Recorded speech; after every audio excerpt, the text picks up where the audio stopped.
नमस्कार साथियों, मैं हूं आपका दोस्त दुष्यंत बाबा और साक्षात्कार की श्रृंखला में आज हमारे साथ उपस्थित हैं मुरादाबाद मंडल ही नहीं, देश ही नहीं, अब तो पूरे विश्व भर में विख्यात वरिष्ठ गजलकार आदरणीय कृष्ण कुमार नाथ जी। बहुत बहुत स्वागत है सर आपका। बहुत धन्यवाद जी। मैं सबसे पहले आपका परिचय आपके ही मुख से अपने जो श्रोता हैं उनके लिए। हाँ, मैं डॉक्टर कृष्ण कुमार नाथ मुरादाबाद ज़िले के ही एक गांव का रहने वाला हूं। मेरा गांव मुरादाबाद से करीब 20 किलोमीटर दूर कांठ रोड पर स्थित है और मेरे पिता का नाम है राम गोपाल वर्मा जी और मैं कृष्ण बिहारी नूर साहब का शिष्य हूँ। जी, बहुत बहुत धन्यवाद। मैं पहला प्रश्न यहाँ से ले रहा हूँ कि आपकी गज़ल यात्रा की शुरुआत कैसे हुई और कोई विशेष क्षण या ऐसा कोई व्यक्तित्व जिसने आपको प्रेरित किया हो गज़ल की ओर आपको लेकर आए हो, ऐसा कोई व्यक्तित्व हो तो आप बताएं। देखिए, मेरे लेखन की शुरुआत हुई है 1978 से। उस वक्त मैं इंटर का स्टूडेंट था और थोड़ा लिखता रहता था जी। और 1982 में मेरा पहला प्रोग्राम रेडियो पर हुआ, युववाणी में। उस समय तक मेरा चूँकि गांव का शुष्क माहौल था, वहाँ ना तो कोई शायर था, ना कोई कवि था और ना ही गोष्ठियाँ होती थी। उस समय टेलीविज़न भी बहुत कम होते थे, बस रेडियो ही एकमात्र सहारा होता था। तो धीरे धीरे मैं लिखता रहा और ख़ुद लिखता था, खुद ही उसकी अपनी प्रशंसा भी कर लेता था। मैं सोचता था कि मैं बहुत अच्छा लिख रहा हूँ, सही लिख रहा हूँ जी। मेरे फिर 1984 में मैंने वहाँ हमारे गांव में एक मदरसा है, तो उसमें एक मौलवी साहब से मैंने अनुरोध किया कि मुझे उर्दू सिखा दें जी। तो वो आए, घर आते थे, आधा घंटा मुझे पढ़ाते थे उर्दू जी। और धीरे धीरे सिलसिला चला जी। मेरा फिर परिचय हुआ कांठ में एक गम साहब थे जी। उनका पूरा नाम था राम कुमार वर्मा, गम बिजनौरवी जी। और वो DSM कॉलेज में बड़े बाबू थे जी। बहुत अच्छे शायर थे, बहुत अच्छे व्यक्ति थे। लेकिन उनसे मेरी 2-4 ही मुलाकातें रहीं। फिर उसके बाद मैं भी श्रीनगर गढ़वाल चला गया था एक कोचिंग के लिए, गढ़वाल यूनिवर्सिटी में जी। और वो भी रिटायर हो गए थे जी। तो उनसे मुलाकात का मेरा सिलसिला टूट गया। फिर मेरी 89 में कृष्ण बिहारी नूर साहब से मुलाकात हुई और मैं बाकायदा उनका शिष्य बना। जी। नूर साहब ने मुझे जो सिखाया, भाषा किस तरह से बरती जाती है, छंद क्या है, व्याकरण क्या है और वो सारी चीज़ें जो बारीकियाँ थी, रदीफ, काफिया, गज़ल की बहुत सारी चीज़ें जो होती थी तो वो मुझे सिखाई।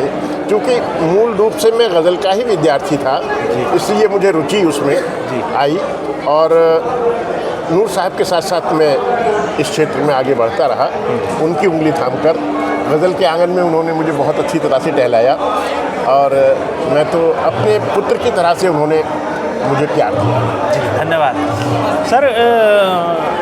कुछ आपकी जो गज़लें हैं इतनी अच्छी हैं, इतना कि मतलब कंठस्थ लोगों को हो जाती हैं। जैसे कि हम दीवानों की मस्ती के अद्भुत तौर तरीके हैं, जब भी हम मस्ती में डूबे अपना साया चूम लिया, जैसी पंक्तियाँ मुझे याद हैं। तो जो गज़ल आप लिखते समय किस चीज़ को ज़्यादा महत्व देते हैं, भाव जो कि एहसास है अधिक या फिर शिल्प, बहार, काफिया, रदीफ आदि, किस चीज़ को? हालांकि गज़ल व्याकरण के बारे में मैं बहुत विज्ञ नहीं हूँ, इसलिए मैं बताता हूँ। देखिए, जहाँ तक भाव और शिल्प का सवाल है तो शिल्प शरीर है, शिल्प शरीर है जी, और भाव आत्मा है जी। जिस तरह से एक स्वस्थ शरीर में स्वस्थ आत्मा निवास करती है और व्यक्ति का ठीक से संचालन करती है, उसी तरह से अगर शिल्प परफेक्ट है, अच्छा है, तो भाव भी, कमज़ोर भाव भी उसमें बहुत अच्छी तरह से दिखाई देता है जी। आप कोई शर्ट सिलवाएं, एक सस्ता कपड़ा आप लाएं, अच्छे टेलर से सिलवाएं, उसको पहने तो आपके शरीर को बहुत अच्छी लगती है। और बहुत महंगा कपड़ा लाएं और एक कमज़ोर टेलर से आप सिलवा लें, नौसिखी टेलर से सिलवा लें, तो वो आपका कपड़ा भी बेकार हो गया और वो आपके शरीर को भी अच्छी नहीं लगेगी। यही चीज़ है भाव और शिल्प।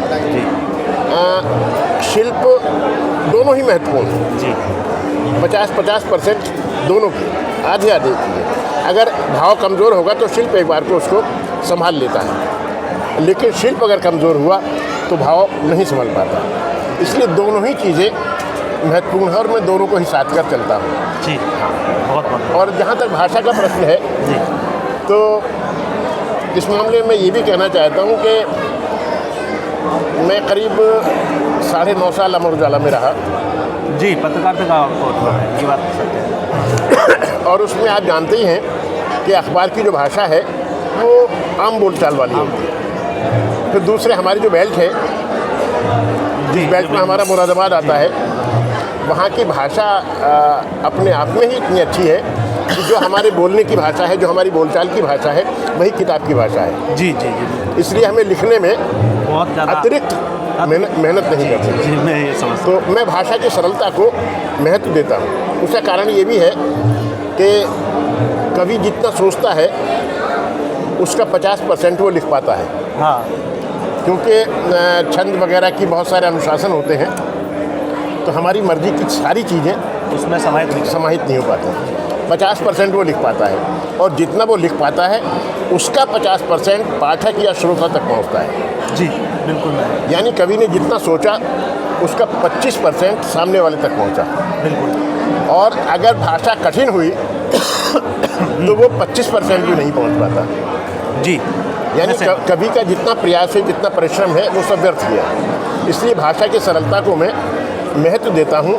शब्द किसी भी भाषा का हो सकता है, हिंदी का हो सकता है, संस्कृत का हो सकता है, अरबी का हो सकता है, फारसी का हो सकता है, अंग्रेज़ी का हो सकता है, लेकिन मैं उन शब्दों को प्रयोग करता हूँ जो आम बोलचाल में आते हैं और उनका अर्थ समझाने की आवश्यकता सामने वाले को ना पड़े। ये मेरा उद्देश्य है। जी, बहुत अच्छा आपने उत्तर दिया। और मैं अगले प्रश्न इस पे आता हूँ कि मैंने आपको गज़लों में सुना है और पढ़ा है, तो कहीं ना कहीं गज़लों में समकालीन जीवन की पीड़ा दिखाई पड़ती है, और जो विरोध हुआ है और जो एक विरोध होना चाहिए वो दिखते हैं। तो क्या ये सचेत चयन है, या मतलब इसमें क्या और आप जोड़ना चाहेंगे? नहीं, देखिए, पहली बात तो ये है कि कवि वही व्यक्ति हो सकता है जो संवेदनशील हो। अगर वो संवेदन शून्य है तो वो कुछ भी हो सकता है, कभी नहीं हो सकता। कभी नहीं हो सकता। जी जी जी। क्योंकि कवि का मतलब ही संवेदना से। और जो जितना ज़्यादा संवेदनशील वो उतना ही अच्छा कवि, उसकी कल्पना शक्ति उतनी ही अच्छी और मजबूत होती है। तो संवेदनाओं के साथ साथ चलते रहिए, कविता तो अपने आप होती चली जाती है। सचेत होकर कुछ नहीं लिखा जाता। सचेत होकर नहीं हो सकता, कुछ नहीं लिखा जाता। जो आपने देखा है, हाँ, क्योंकि उसमें शॉर्टनेस की आवश्यकता होती है। हाँ, जो आपने देखा है उसको आपने सलीके के साथ प्रस्तुत कर दिया। बस यही चीज़ कविता है। और अगर हम समाज से नहीं जुड़े हैं, देखिए, यहाँ एक बात स्पष्ट है कि समाज ने हमें बहुत कुछ दिया। हमारे पास जो ये सारी चीज़ें हैं, कपड़े हैं, समाज पेन है, चश्मा है, ये सब हमने नहीं बनाए हैं। हम किसी न किसी रूप में पा रहे हैं उनका। हाँ, हमने खरीदा है जी, है ना, लेकिन बनाए नहीं है। तो ये हमें समाज से मिला है। तो समाज के प्रति कृतज्ञता जाहिर करना ये कवि का सबसे पहला और सबसे बड़ा कर्तव्य है। तो अगर हमारी कविता में समाज ही नहीं है तो वो कविता मूल्यहीन है। और जब समाज होता है कविता में तो वो कविता एक लंबे समय तक जीवित रहती है। तो समाज का होना बहुत आवश्यक है। जी। बहुत आप शानदार और बड़े ही मतलब सहज भाव में आपके उत्तर मिल पा रहे हैं। मैं अगले प्रश्न की ओर आता हूँ कि जैसे देश काल परिस्थितियों का प्रभाव हमेशा पड़ा है समाज पे, यह मतलब आप कह सकते हैं कि परिस्थितियों का प्रभाव साहित्य में भी पड़ता है, समाज में भी पड़ता है। तो आज की जो हिंदी उर्दू गज़ल है, हिंदी उर्दू गज़ल पर विशेष आपका ध्यान कर रहा हूँ कि हिंदी उर्दू गज़ल में आप किस प्रकार का बदलाव या संकट महसूस करते हैं यहाँ में? देखिए, उसमें जहाँ तक हिंदी उर्दू गज़ल का प्रश्न है, जी, तो हिंदी और उर्दू गज़ल में आजकल भाषा का कोई बहुत भाषा की एकरूपता है जी। और वो एकरूपता लाए हैं गंगा जमनी कार्यक्रम। हाँ, जिसमें पहले आपसी सद्भाव पैदा होता है। पहले मुशायरे अलग होते थे जी। उर्दू की पब्लिक सामने होती थी, कभी सम्मेलन अलग होते थे, हिंदी की पब्लिक सामने होती थी। लेकिन जब वो उर्दू और हिंदी के प्रोग्राम साथ साथ हुए तो उर्दू के कवि कुछ जीने उतरे, उन्होंने अरबी फ़ारसी की जो इजाफतें थी, मोटे मोटे अल्फाज थे, वो बंद किए। और जो हिंदी के कवि थे वो उन्होंने संस्कृत से संस्कृत हाँ। शब्दावली को त्यागा और आम बोलचाल में आए, यानी कुछ शब्दों जीने को वो ग्रहण किया, कुछ जीने वो चढ़े जी। और उर्दू और हिंदी के दोनों के लोग आपस में आके मिल गए। मध्य पायदान पर आकर मिले। जी। आज हम देखें कि ज़्यादातर गज़लें भाषा के मामले में हम ये नहीं पहचान पाते कि ये हिंदी कवि ने लिखी है या उर्दू कवि ने लिखी है, लेकिन उसकी पहचान यहाँ से होती है कि उर्दू गज़ल को भारत में करीब 400 साल हो गए हैं जी। 400 साल का सफ़र उर्दू गज़ल को हो गया है, लेकिन उसमें भारतीयता नहीं आ पाई। भारतीयता नहीं आ पाई। अगर वहाँ पानी का कहीं का जिक्र होता है तो आबे ज़मज़म का होता है, वहाँ गंगा जल का जिक्र नहीं मिलेगा आपको। हमारे देश में कितनी नदियाँ हैं, नहीं, गंगा है, यमुना है, गोदावरी है, सरस्वती है, बहुत सारी नदियाँ हैं। तो एक तो ये जो संस्कृति का फ़र्क है, भारतीय संस्कृति जो प्रश्न है बड़ा बाजी प्रश्न है, आना चाहिए समाज के बीच। हाँ, हम जहाँ रह रहे हैं, जहाँ हम लिख रहे हैं, जो समाज हमें लेखन उपकरण उपलब्ध करा रहा है, हम उस देश की बात करें, उस समाज की बात करें, तो जो उर्दू गज़ल है वो भारतीय संस्कृति से अछूती रही है। वहाँ आपको कमल का जिक्र नहीं मिलेगा, जबकि कमल तो हमारा देश का एक मुख्य पुष्प है, वहाँ आपको उसका जिक्र नहीं मिलेगा। वहाँ आपको राम नहीं मिलेंगे, वहाँ बुद्ध नहीं मिलेंगे, वहाँ कृष्ण नहीं मिलेंगे आपको उर्दू गज़ल में। लेकिन जो हिंदी गज़ल है वो भारतीय संस्कृति से जुड़ के चल रही है। वहाँ आपको भारतीय नदियाँ मिलेंगी, भारतीय पुष्प मिलेंगे, आपको भारतीय जो महापुरुष हैं हमारी संस्कृति के वो मिलेंगे जी। उर्दू गज़ल असल में मनोरंजन का साधन बनी रही आज तक। पहले बादशाहों और नवाबों के दरबारों में होती थी। हाँ, पहले गज़ल दरबारों का विषय होती थी और वहाँ से चल के आज समाज में एक आम आदमी की मनोरंजन की वस्तु होती थी। पहले गज़ल तवाइफों के घुंघरू में कैद रहती थी जी, और आम आदमी तक नहीं पहुँचती थी। आज जो गज़ल है उसमें आम आदमी का जिक्र है, समाज का जिक्र है, आम आदमी के बीच कभी जन की पीड़ा भी है, जन के शब्द भी हैं। वो क्यों? वो इसलिए है कि पहले गज़ल में आम आदमी शामिल नहीं होता था, मुशायरे वगैरह पब्लिकली नहीं होते थे। आज मुशायरे पब्लिकली होते हैं, कभी सम्मेलन भी पब्लिकली होते हैं। तो गज़ल में आम इंसान का जिक्र आया और समाज का जिक्र आया, भारतीय संस्कृति का जिक्र आया, वो हिंदी गज़ल है। भाषा से नहीं बल्कि जो सोच है अंदर, जो भाव है, वो हिंदी गज़ल का भारतीय संस्कृति को लिए हुए जी। उर्दू गज़ल आज भी महिलाओं के शरीर के इर्द गिर्द घूमती है। कहीं आंखों का जिक्र होता है, कहीं होठों का जिक्र होता है, कहीं गालों का जिक्र होता है, हाँ, कहीं जुल्फ़ों का जिक्र होता है जी।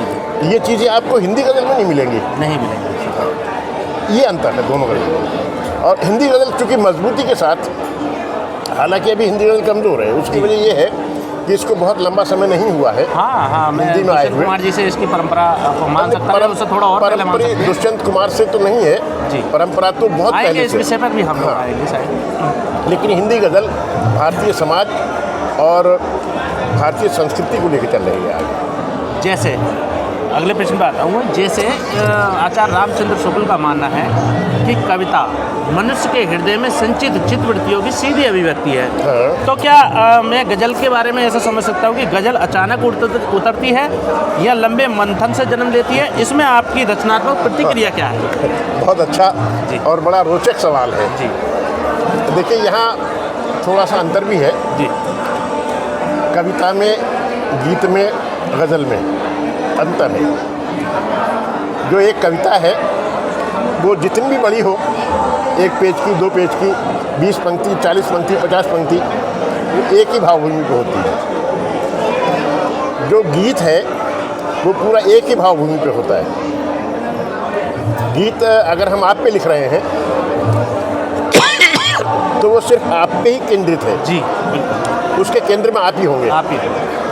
लेकिन गज़ल के साथ ऐसा नहीं। गज़ल के हर शेर में मतलब उसका बिंब बदल जाता है, और उसकी गज़ल का हर शेर अपने आप में 2 पंक्तियों की छोटी सी मुकम्मल कविता है। मुकम्मल कविता है। बिल्कुल बिल्कुल। तो गीत और गज़ल के कवि के सोच में भी फर्क होता है। गीत का कवि निरंतर सोचता है और गज़ल का कवि टुकड़ों में सोचता है ना। उसने 2 पंक्तियाँ सोची और एक थॉट सोचा और 2 पंक्तियों में उसको लिख दिया। अब वो उसने वहाँ ताला लगा दिया। अब फिर वो दूसरा कोई थॉट लाता है और उस शेर के सांचे में ढाल के फिर दूसरा शेर कहता है, फिर तीसरा कहता है। जी, ये चीज़ है। इसलिए जो आपने प्रश्न किया कि लंबा सोच होना चाहिए या छोटा सोच होना चाहिए, जी सोच होना चाहिए, सोच होना चाहिए, बस। चाहे टुकड़ों में हो, चाहे हाँ, ऐसा नहीं कि हम कई रोज़ तक सोच रहे हैं। होता है ऐसा भी कि हम एक शेर हम कह रहे हैं और वो मुकम्मल नहीं हो रहा है तो उसे हमें हफ्तों लग जाते हैं। वैसे जिस अगले प्रश्न पे मैं आऊँ, हाँ। उससे पूर्व आपने वो प्रश्न मुझे लगता है कि समाहित कहीं ना कहीं कर लिया है, फिर भी आपके उसमें थोड़ा सा मंतव्य चाहूँगा कि परंपरागत गज़ल और नव प्रयोगों के बीच संतुलन कैसे साधते हैं आप? देखिए, नव प्रयोग के लिए जी हमें परंपरा की आवश्यकता पड़ती है। नव प्रयोगों के लिए परंपरा की आवश्यकता पड़ती है, क्योंकि आधार वही है। आपके पिताजी दादाजी की उंगली पकड़ के चले होंगे। चले, जी आप पिताजी की उंगली पकड़ के चले हैं, आपका बच्चा आपकी उंगली पकड़ रहा है। ये आपका समझाने का तरीका बहुत अच्छा लगा ना सर, बहुत आपने उदाहरणों के साथ समझाया। तो यह है परंपरा। जी, दादाजी परंपरा थे, बिल्कुल। उनके बाद परंपरा में आए पापा जी, उसके बाद परंपरा में आप आ गए। जो बच्चा है वो आपकी उंगली पकड़ के चल रहा है, वो नवीन है। और चूँकि दादाजी भी हैं और जो पोता है, अब यहाँ 3 पीढ़ियाँ हो गई, आपके पापा जी, आप और आपका बच्चा, यानी कल, आज और कल, 3 पीढ़ियाँ हो गई। कल को आपके बच्चे को देखना है, आप उसे जितना मजबूत बना सकते हैं, या जो बच्चा आपसे कितना सीख सकता है और कितना अपने हुनर के ज़रिए उसको कार्यान्वित कर सकता है। तो परंपरा के साथ ही नवीन का प्रयोग होना चाहिए। जी, नवीन का प्रयोग अकेले नहीं हो पाता। जी, इसलिए परंपरा बहुत ज़रूरी है और परंपराओं को हमें थामे रहना चाहिए। जब हम अपनी परंपराओं से कट जाते हैं तो हमारा अस्तित्व नहीं रह जाता, हम अस्तित्वहीन हो जाते हैं। इसलिए हम कुछ भी नए प्रयोग करें तो परंपरा को जोड़ते। लेकिन परंपरा अवश्य होनी चाहिए, परंपरा के जब ये साथ प्रश्न जरूर चलें। उठाई है तो क्यों ना एक में कोई भी एक शेर जो आपका परंपरागत हो और एक नवीनतम कोई ऐसा शेर हो, आप हमें सुनाएं तो बड़ा आनंद आए। एक परंपरागत हो और एक कोई नव प्रयोग आपने किया हो। देखिए, मैं एक शेर आपको सुनाता हूँ जी, कि इतना सा लेखा जोखा है इतना सा लेखा जोखा है जीवन की अलमारी में। जीवन के अलमारी, इतना सा लेखा जोखा है जीवन के अलमारी, जीवन की अलमारी में। कुछ तो वक्त सफ़र में गुजरा, कुछ उसकी तैयारी में। कुछ उसकी तैयारी में। क्या बात है, क्या बात है। तो अब इसी में देखिए, जो हमारा छंद है, हम कई शेर नहीं बल्कि एक ही शेर पे बात करते हैं कि जो हमारा छंद विधान है वो परंपरा से आया है। छंद विधान हमने नहीं बनाया है जी, वो हमारे बुजुर्गों ने बनाया है, हमारे पूर्वजों ने बनाया शास्त्रों जो हमारे पुराने है, जो हमारे पूर्वज रहे जी, उन्होंने बनाया है। हमने तो उस सांचे में अपने भावों को, अपने सोच को, अपने शब्दों को फिट किया है। ये नवीनता है। ये नवीनता है जो अभी आपने शेर रखा। हाँ, ये जो हमने अपनी बात उस सांचे में फिट की है। वो सांचा हमारा बना हुआ नहीं है, वो सांचा तो हमारे बुजुर्गों को बनाया हुआ। अब मैं कोई ऐसा परंपरागत शेर यदि आपने कोई कहीं लिखा हो, जिसका जिक्र आपकी स्मृति में हो, तो आप सुनाना चाहें तो, नहीं तो फिर अगले प्रश्न पे मैं आता हूँ। देखिए, उसमें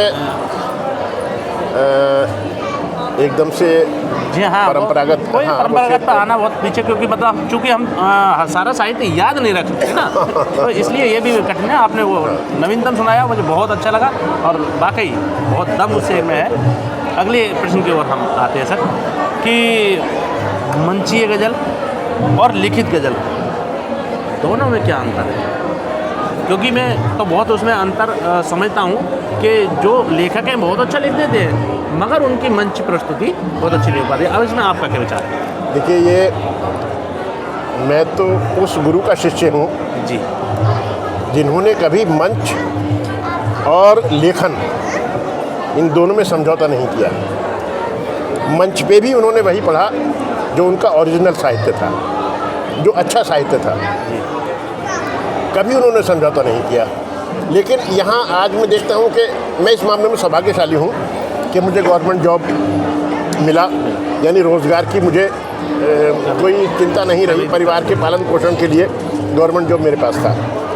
मुझे कवि सम्मेलन की आवश्यकता नहीं रही कि मुझे उससे रोज़ी रोटी कमानी है, उससे बच्चों के लिए पैसा इकट्ठा करना है। लेकिन जो लोग कवि सम्मेलनों पर निर्भर हैं, उनके लिए मंच प्रस्तुति आवश्यक है। हाँ, उनकी दृष्टि तालियों पर रहती है जी, और तालियां बजवाने के लिए आदमी निचले स्तर पे जाता आना पड़ेगा, आना पड़ता निश्चित है। रूप से, क्योंकि वो उनके मन को पढ़ना है, हाँ। दर्शकों के मन को पढ़ना है। हालांकि जो अच्छी सोच वाले लोग हैं वो कभी निचले स्तर पे नहीं आते और वो मंच को ही अब मंच क्या है? मंच भी तो साहित्य का है ना, साहित्य की चीज़ है।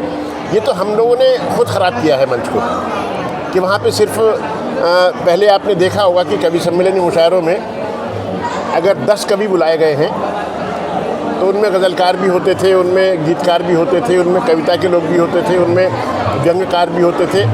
तो उन 10 कवियों में एक आध ही हास्य वाला होता था, सिर्फ एक आध, ज़्यादा से ज़्यादा हुए तो 2, 8 दूसरी विधाओं के होते थे। लेकिन आज स्थिति उलट गई है। आज 8 हास्य वाले होते हैं और 2 गंभीर कवि होते हैं, और नतीजा निकलता है कि वो गंभीर कविता वाले लोग हैं वो अपमानित होते हैं। हास्य का सुनने के बाद वो लोग फिर अपने आप को सहज नहीं पाते और ठीक से पढ़ भी नहीं पाते, और लोग उनको हूट भी कर देते हैं कई बार। जब आप चटपटा खा लेते हैं ना बाजार का, जी, तो माँ के हाथ का देसी घी का खाना आपको बहुत अच्छा नहीं लगता, सत्य है, रुचि, हाँ, लेकिन स्वास्थ्यवर्धक वही है घर का खाना। जी, वो भले ही टेस्टी ना हो, जी, लेकिन स्वास्थ्यवर्धक है। और जो बाहर का खाना है वो चटपटा तो है, टेस्टी तो है, लेकिन स्वास्थ्यवर्धक है। यही मंच और जो हमारी लिखित, हाँ, जो हमारा लिखित गज़ल के मंच, साहित्यिक कविता है, उस यही उसमें अंतर है। बहुत शानदार आपने उत्तर दिया। अब मैं प्रश्न पर आना चाहता हूँ कि आप जैसे सदैव कृष्ण बिहारी नूर जी के शिष्य रहे हैं, और आप उसी मतलब परंपरा को अनवरत बनाए हुए हैं। आपने गुरुकुल भी चला रहे हैं और बहुत सारे शिष्यों को आपने बनाया है, और उस शिष्य परंपरा में मैं इस प्रश्न को पूछना आवश्यक समझता हूँ कि युवा पीढ़ी के जो गज़लकार हैं उनके लिए आपका क्या सलाह या मार्गदर्शन होगा? हाँ, देखिए, जैसा गुरु होगा वैसा ही वो अपने शिष्यों से भी अपेक्षा करेगा, जी, अपने अनुरूप ढालने की कोशिश करेगा। जी, और जो उसके अनुरूप, गुरु के अनुरूप ढलने की कोशिश नहीं करता, अलग भी हो जाता है उस साहित्यिक परिवार से। जी, शिष्य तो नो डाउट मेरे काफ़ी हैं। पश्चिम बंगाल में है, बिहार में है, विभिन्न राज्यों में मुझे तो देखा है उनको, और उनको सुना भी है, वाकई बहुत तरासे हुए हैं। और मैं कभी भी उनको एक हिंदी क्षेत्र में ये कहा जाता है कि अरे इतना तो चलता है, अगर कोई कमी है, अरे इतना तो चलता है। मैं इस सेंटेंस को अपने शिष्यों को दोहराने नहीं देता, इतना भी क्यों चलता है, क्यों चलेगा? परिष्कृत जितना करेंगे उतना प्रमाणित होगा। हम चला रहे हैं इसलिए चल रहा है। जी, जी, तो मैं उनसे यही कहना चाहूँगा कि वो शिल्प की उंगली ना छोड़ें, क्योंकि शिल्प जितना अच्छा होगा कविता उतनी ही अच्छी होगी। शिल्प के बगैर कविता नहीं हो सकती। जी, मेरा बल्कि ये मानना है कि छांदी कविता और अछांदी कविता इन दोनों में सिर्फ इतना अंतर है कि जैसे कोई हिजड़ा और एक स्त्री है। जी। हिजड़ा सज संवर के स्त्री की तरह खूबसूरत दिखाई दे सकता है, बनाता है कलाकार। खूबसूरत दिखाई दे सकता है, लेकिन वो संतानोत्पत्ति नहीं कर सकता। नहीं कर सकता, ये सत्य है। परम स्त्री संतानोत्पत्ति कर सकती है। वही फर्क है। जो छंद कविता है और वो आच्छादिक उस स्त्री के तरह है, और अछांदी कविता कितनी भी सुंदर शब्द उसमें आप डाल लीजिए, लेकिन मगर वो कानों उसकी कानों जगह को नहीं अच्छे ले लगते। सकते। बिल्कुल, आप मैं आपकी बात से सहमत। आप ट्रकों पे देखिए ना, नहीं बिल्कुल है। भाई उसमें लिखा रहता है कि 52 के फूल 72 की माला, बुरी नजर वाले तेरा मुंह काला। जी। अब उसमें माला और काला हाँ, एक तुरंत आ गए जोड़ा। कि अच्छा लग रहा है। भले ही ये छंद में नहीं है, नहीं हो पा रहा। पूरी तरह छंद में नहीं है, जी। लेकिन उसके बावजूद अच्छा लग रहा है। तो छंद का बहुत बड़ा महत्व है, और मैं बच्चों से उनसे यही कहता हूँ कि वो कभी भी किसी भी स्थिति में कम लिख ले, लेकिन छंद की उंगली ना छंद से छोड़े। समझौता ना करें। छंद से समझौता नहीं। बहुत अच्छा संदेश आपने दिया, और मैं समझता हूँ कि इससे अध्येता पीढ़ी को और जो एक भविष्य तो की शेर मैं पीढ़ी, आपको सुना देता हूँ। मैं उसी पर आ रहा हूँ बस। हाँ। उसी पर आ रहा हूँ कि अध्येता पीढ़ी को निश्चित रूप से लाभ मिलेगा। अब मेरा प्रश्न वही जो आप जिसका जिक्र कर रहे हैं, मैं वहीं आ रहा हूँ कि आप में कोई पसंदीदा गज़ल हो, या जो आपको बहुत ज़्यादा प्रिय हो, या उसके पीछे की कोई नई कहानी हो, वो यहाँ रखें तो बहुत अच्छा लगेगा, और मैं 2-4 शेर भी उसमें आपको सुनना चाहूँगा। हाँ चलिए मैं सुनाता हूँ। देखिए, नई कहानी तो खैर कुछ नहीं है। कोई किसी गज़ल के पीछे एक कहानी हो जाती है, कभी कभी ऐसा भी हो जाता है, बड़ा रचनात्मक हो जाता है जीवन। कवियों के पीछे, वो तो कविता के पीछे कहानी नहीं होती, बल्कि कवियों के पीछे ही कहानी कवियों के होती है। पीछे कहानी होती है। जी जी, है ना। हाँ। कविता वहीं से में मिल जाता है वहाँ से। जी। कवियों के पीछे कहानियाँ जुड़ी रहती हैं, इसीलिए वो कवि बनता है, और इसीलिए फिर वो उस क्षेत्र में उन सब चीज़ों को लिखता भी है। वरना प्रेम, श्रृंगार, वो अध्यात्म, वो सारी चीज़ें।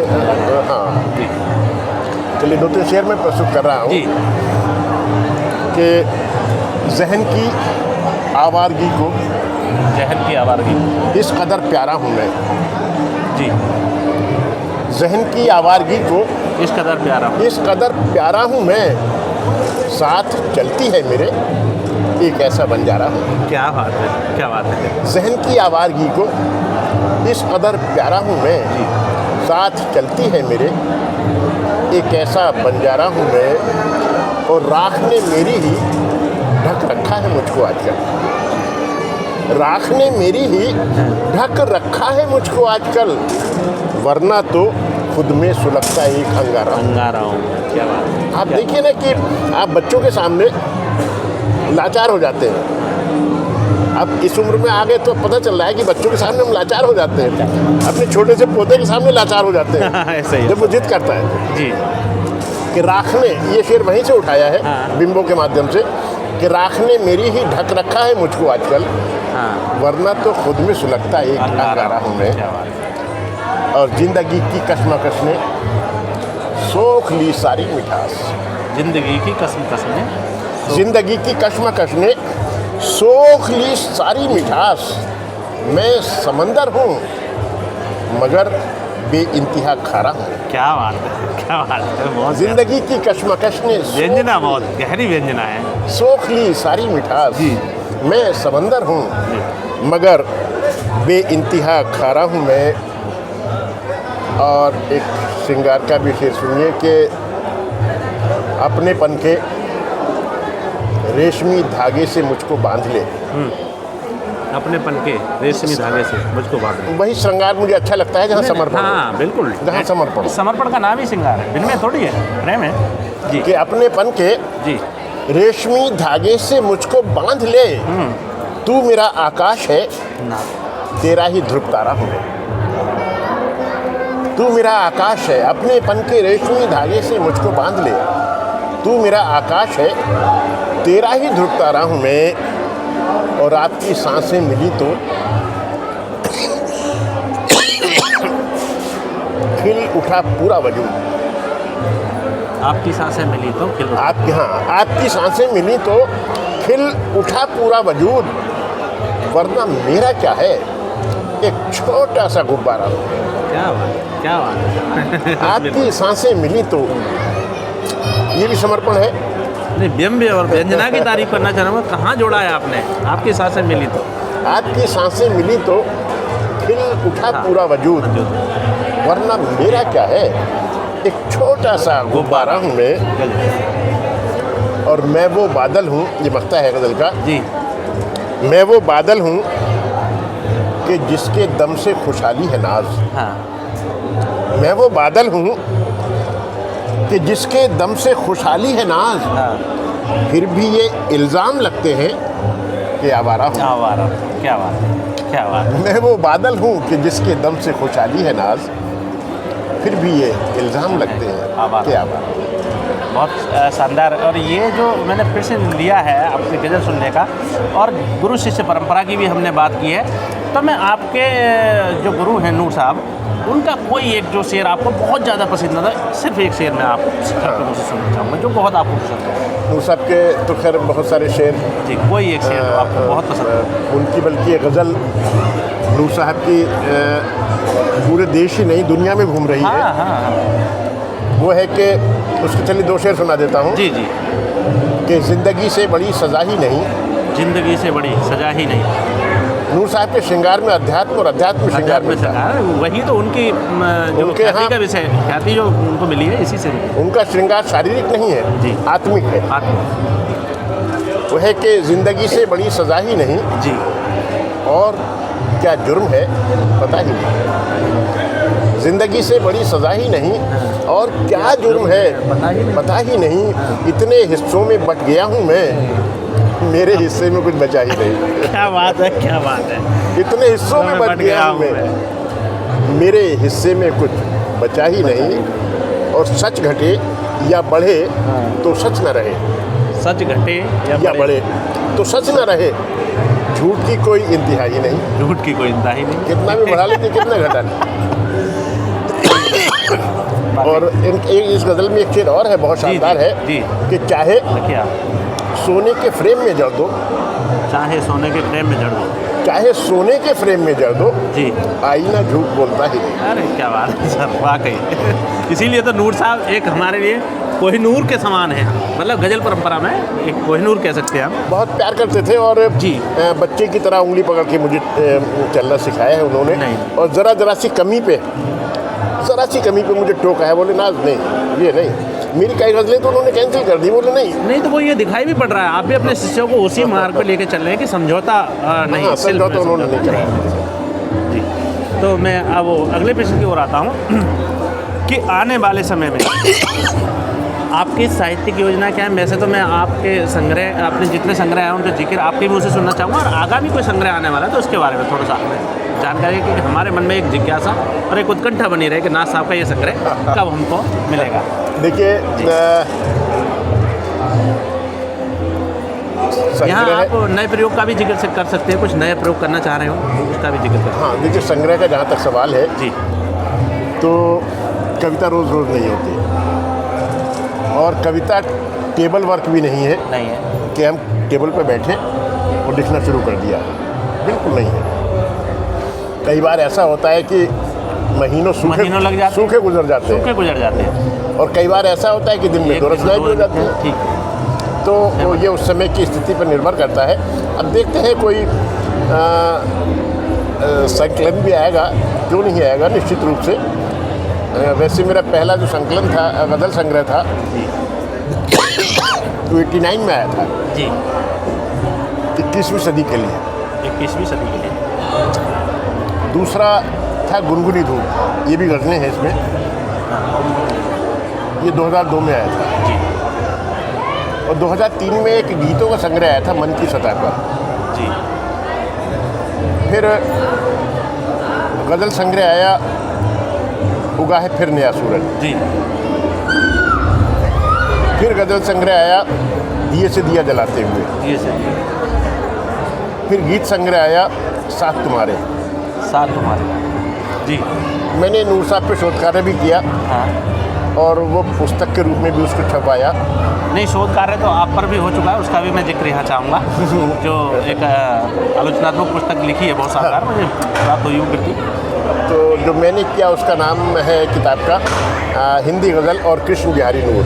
हिंदी गज़ल। नहीं, मैं समझता हूँ कि अध्येता पीढ़ी को वो पढ़ना चाहिए, व्याकरण से? और मेरी 2 पुस्तकें बहुत चर्चित रहीं। जी, व्याकरण गज़ल का, व्याकरण गजल। हाँ, वो देश भर में वो पुस्तकें लोगों के पास है, उसके 3 एडिशन छप चुके हैं। तो वो ज़्यादा महत्वपूर्ण होगी व्याकरण की दृष्टि से जब व्याकरण। आने वाले अध्येता पीढ़ी के लिए। जो लोग लिख रहे हैं हाँ। हिंदी क्षेत्र में, जी, उन लोगों ने वो पुस्तकें खरीदी हैं और उन्हें बहुत सहारा मिल रहा है उससे, लोग कहते हैं। और एक पुस्तक काफिया, उसमें काफिया यानी दुकान। इसका जिक्र मैंने किया है। और मुझ पे जहाँ तक सवाल है तो एक मेरे शिष्य हैं शाहजहाँपुर में, शाहजहाँपुर। हाँ, पीयूष पीयूष जी की किताब जो विमोचन हुई थी मुझे मिली और अच्छी हाँ। किताब है। तो उन्होंने मुझ पे लिखी है वो, हाँ, डॉक्टर कृष्ण कुमार नाथ की काव्य चेतना। काव्य चेतना। और एक पुस्तक वो बहुत अच्छी तरह से सीमा विजयवर्गीय ने लिखी है, शोधात्मक काम है वो अलवर रहती है। हाँ, सीमा विजयवर्गीय जी, उनको पढ़ा है उनको, और वो आई भी है। हाँ, तो वो मैं समझता हूँ कि वो तो अभी सद्य ही प्रकाशित हुई है शायद। हाँ जी, अभी उसका विमोचन भी कराना है। अच्छा जी। उसका नाम है नहीं, इस बहाने ये कम से कम खुलासा हुआ, हमारे लोगों को जिज्ञासा रहेगी कि ना सब किताब का विमोचन होगा। हिंदी गज़ल में डॉक्टर कृष्ण कुमार नाथ का प्रदेय। अच्छा, तो वो 308 पेज की किताब है, काफ़ी मोटी किताब है, और सीमा विजयवर्गीय ने बहुत उसमें परिश्रम किया। तो मैं तो सब लोगों से यही कहता हूँ कि जो भी काम करें, आप ज़रूरी नहीं ज़्यादा लिखें, थोड़ा लिखें, लेकिन मतलब क्वांटिटी की आवश्यकता नहीं है, क्वालिटी की जरूरत। क्वालिटी की आवश्यकता। ये बहुत सब लोग। हर प्रश्न का जवाब आपने बड़ी मतलब गहरी जानकारी के साथ दिया, बड़ी रचनात्मकता के साथ दिया। अब हम अंतिम प्रश्न की ओर आते हैं, जो कि ज़रूरी है। हम लोग बैठे हैं ये चौपाला साहित्य महोत्सव मुरादाबाद, उड़ीसा महोत्सव जो है, तो यहाँ जो आप सब देख रहे हैं सांस्कृतिक और साहित्यिक कार्यक्रम हो रहे हैं, उनके विषय में आपका कोई मत हो या आपका कोई सुझाव हो तो और बेहतर हो कि आने वाले समय में हमें ऐसे मंच अवसर मिले, क्योंकि इसी मंच को हम इस समय साक्षात्कार के लिए कर रहे हैं। ये निश्चित रूप से मुरादाबाद का सौभाग्य है जी, कि मुरादाबाद में पहली बार जी, इतना बड़ा महोत्सव हो रहा है। जी, और ये सभी कला बेस्ड है, चाहे वो संगीत का क्षेत्र हो, चाहे चित्रकला का क्षेत्र हो, चाहे कविता का क्षेत्र हो, हिंदी कविता का हो, गज़ल का हो, उर्दू का हो, भाषा के रूप में हिंदी उर्दू दोनों शामिल है। और मैं तो देख रहा हूँ कि यहाँ इस तरह के इतने बड़े पंडाल बनाए गए हैं, ये करोड़ों रुपए का। मैं भी पहली बार देख रहा हूँ अपने जीवन में, कितना अच्छा। यहाँ दिल्ली पुस्तक मेला को देखा है, मगर वहाँ भी इतनी सांस्कृतिक गतिविधियाँ नहीं होती। वहाँ केवल साहित्यिक होता है। ये वाकई बहुत मेरी समझ से रचना। वो तो चूँकि पुस्तक मेला है। जी, जी, वो सांस्कृतिक मेला नहीं है। सांस्कृतिक नहीं है, ये सांस्कृतिक हाँ, मेला, कला का प्रदर्शन भी है, साहित्यिक। ये सांस्कृतिक मेला है। तो मैं तो यहाँ के प्रशासन को भी धन्यवाद देता हूँ, यहाँ की सरकार को भी धन्यवाद देता हूँ, हमारी जो बीजेपी गवर्नमेंट है। जी, जी। और हमारे यशस्वी मंडलायुक्त महोदय ने रात दिन एक कर दिया। बिल्कुल, हाँ, निसंदेह ये बात। हाँ, उन्होंने कई मीटिंगें की और बहुत सारी चीज़ें इस तरह से सजाना और संजोना, ये बहुत बड़ी बात है। तो मंडलायुक्त महोदय हैं, हमारे डीएम साहब हैं, यानी जो हमारा पूरा मुरादाबाद का प्रशासन है, मैं उसको धन्यवाद भी देता हूँ। और ये भी उनसे आग्रह करता हूँ, आग्रह करूँगा मैं तो। जी, जी, ये भी उनसे आग्रह करता हूँ कि भविष्य हालांकि में जो अनवरत रखा जाए, ट्रांसफ़र वगैरह होते रहते हैं, हाँ, अधिकारियों के, एक सर्विस की एक ज़रूरी शर्त है वो, तो इसे वो आगामी वर्षों में भी अनवरत किया जाए, अनवरत रखा जाए। ये अगले अधिकारियों को ये जिम्मेदारी सौंप के जाए। बहुत बहुत धन्यवाद इन्ना साहब, आपने इतना कीमती समय हमारे लिए दिया और हर प्रश्न का इतनी मतलब सफाई के साथ और गहराई के साथ और उदाहरणों के साथ आपने उत्तर दिए। मैं इसके लिए आपका बहुत बहुत आभारी हूँ। तो साथियों, अभी आप सुन रहे थे हमारे साथ डॉक्टर कृष्ण कुमार नाथ साहब को, जो वरिष्ठ गज़लकार हैं, पहले ही बता चुका हूँ। और ये जो मंच हम आपके साथ साझा कर रहे हैं उड़ीसा में, ये AR रहमान जी का मंच है और मैं दुष्यंत बाबा अगले साक्षात्कार की श्रृंखला में किसी नए व्यक्तित्व को जोड़ूं। तब तक के लिए बहुत बहुत धन्यवाद। नमस्कार।